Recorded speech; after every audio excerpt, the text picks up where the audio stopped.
You finally have it. A real pile of money, sitting in your account, ready to invest. Maybe it was a bonus. Maybe an inheritance. Maybe years of patient saving that finally stacked up into something that feels serious. And the moment you decide to put it into the market, a quiet voice in your head says the exact thing it says to almost everyone. Do not put it all in at once. Ease in slowly. Be careful. That careful voice is about to cost you thousands of dollars, and it is going to feel responsible the entire time. Here is what that voice is actually telling you to do. Take your whole lump sum, and instead of investing it today, dribble it into the market in little pieces over many months. A bit in January, a bit in February. Slowly, gently, safely. That strategy even has a respectable name. Dollar cost averaging. And on the surface it sounds like pure common sense. You are spreading out your risk. You are not betting everything on a single unlucky day. But the data tells a much stranger story. And once you actually see it, the safe choice stops looking safe at all. The investment giant Vanguard ran the definitive study on this exact question. They compared dropping a lump sum in all at once against easing it in slowly across decades of real market history in the United States, the United Kingdom, and Australia. The result was not close. Investing the whole sum immediately beat easing it in about 2/3 of the time. Not once in a while. 2 out of every 3 times, across almost every period they tested. And the gap was not small change. On average, going all in came out ahead by more than 2% in the first year alone. Put $50,000 to work, and that is over $1,000, quietly handed away in year 1 by the choice that felt the most responsible. It gets sharper. When the slow drip is stretched out over a longer stretch, 2 or 3 years, lump sum investing wins as much as 90% of the time. The more careful you try to be, the more reliably you lose. And that gap does not stay small.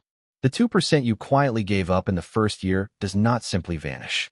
It would have compounded, growing on top of itself, year after year, for as long as you stayed invested. One careful decision, made in a single nervous moment, can echo into tens of thousands of dollars by the time you finally need the money. A single flinch, made once and then multiplied by enough time, quietly becomes a small fortune you never even knew you had lost. That is simply the cruel magic of compounding, running in reverse. So sit with how strange that is. The move that feels reckless usually wins. The move that feels safe usually loses. Why on earth would that be true? The answer is almost insultingly simple. The market goes up far more often than it goes down. Stretch out the whole messy history of the stock market, and it rises in more days, more months, and more years than it falls. So every single dollar you leave parked on the sidelines, politely waiting for its turn, is a dollar sitting out the natural upward drift of the entire market. When you ease in slowly, most of your money is not invested at all. It is just cash, waiting. And waiting is never free.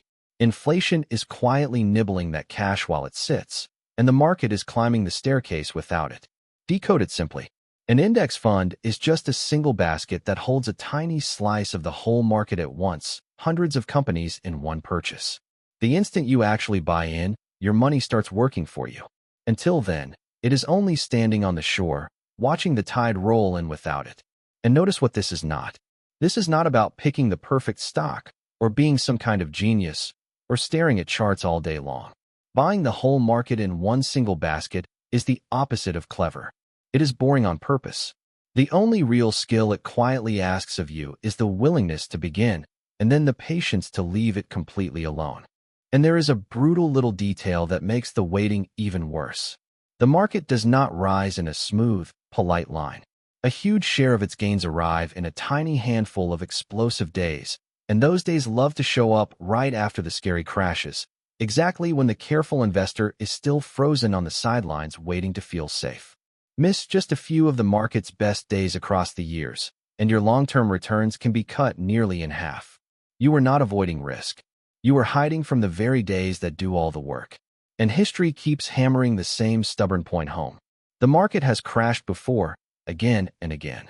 The Great Depression, World Wars, oil shocks, the dot-com collapse, the crash of 2008, a global pandemic.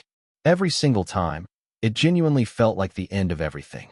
And every single time, over a long enough horizon, The market clawed its way back and pushed on to new highs that the careful sideline sitters never captured. The crashes are painfully real, but stretched across decades, they have always been speed bumps on a road that points relentlessly upward.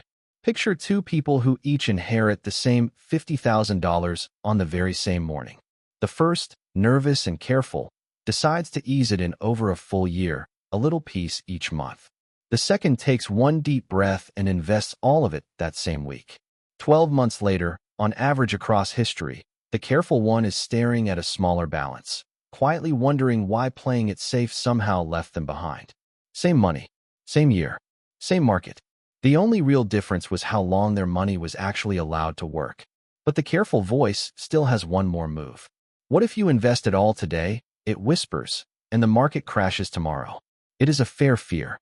It is also a beautifully disguised trap. Because to win that game, you would have to actually know when the crash is coming. And an economist named Eugene Fama won a Nobel Prize for explaining why you almost certainly cannot. His work, often called the efficient market idea, says that everything currently known about the world is already baked into today's prices. Every fear, every forecast, every scary headline you have already read, which means the perfect moment you are waiting for is invisible, even to the highest paid professionals on the planet. You are not being patient. You are trying to guess a coin flip and paying real money for the privilege of waiting to guess. Waiting for the perfect entry point is just market timing wearing a calmer outfit. You have almost certainly met the perpetual waiter, the person who has been just about to invest for 3 years now, forever certain that a better price is right around the corner. First it was too high, then there was bad news, then an election, then it felt too high all over again. And while they waited for a green light that never actually comes, the market quietly doubled without them. Waiting feels like a safe decision to do nothing. It is really a very expensive decision to do the same thing over and over, which is to stay out. So here is the part that quietly breaks people. For a long-term investor, sitting in cash is not the safe position. It is the risky one. The slow, careful drip feels like armor. But what it actually guarantees is that most of your money spends most of its life not growing, while inflation chews on it, and the market quietly pulls away into the distance. You traded the small, sharp, visible fear of one bad day for the large, silent, invisible cost of being late to everything. The thing that felt the safest was the slow leak the whole time. So why does that careful voice scream so loudly, even when the math is this clear and this lopsided? The answer is not hiding out in the market. It is hiding inside your own head. Two psychologists, Daniel Kahneman and Amos Tversky, prove that a loss hurts you about twice as much as the very same gain feels good. They called it loss aversion, and it quietly runs your money decisions far more than cold logic ever will. Picture the exact nightmare your brain is desperate to avoid. You invest the entire sum today, and tomorrow it drops 5%. The regret would feel unbearable. You would feel like a complete fool. So, to dodge that one specific feeling, you choose the slow drip instead, even though it usually leaves you measurably poorer. Read that one more time. You are not optimizing for returns. You are optimizing for not feeling stupid. Your brain would honestly rather protect your ego than grow your money. And that careful, responsible voice is simply that fear wearing a very convincing disguise. Now, in fairness, easing in is not completely worthless. If spreading it out is the one and only thing that stops you from panicking and ripping your money back out the first time the market dips, then the small cost is absolutely worth paying. Because the worst outcome here is not the lump sum, and it is not the slow drip. The worst outcome, by a mile, is getting scared and selling. Discipline that keeps you in the market quietly beats brilliance that makes you flee it. If the slow drip is the seatbelt that keeps you buckled in, then wear it without shame. Just be honest with yourself about exactly what that seatbelt is costing you. But for most people, the slow drip is not really a seatbelt at all. It is just fear, handed a respectable name. It is that same ancient instinct from 100,000 years ago, the one that begged your ancestors to never risk what little they had, now quietly making a modern money decision it was never designed to make. The market does not reward the most careful person in the room. It rewards the most patient one. And real patience is not waiting to invest. Real patience is investing and then waiting. You finally have it. A real pile of money, ready to put to work. Now you know the single most dangerous thing you can do with it is wait until you feel ready. Because ready is only ever a feeling, and the market has never once answered to your feelings. It only answers to time.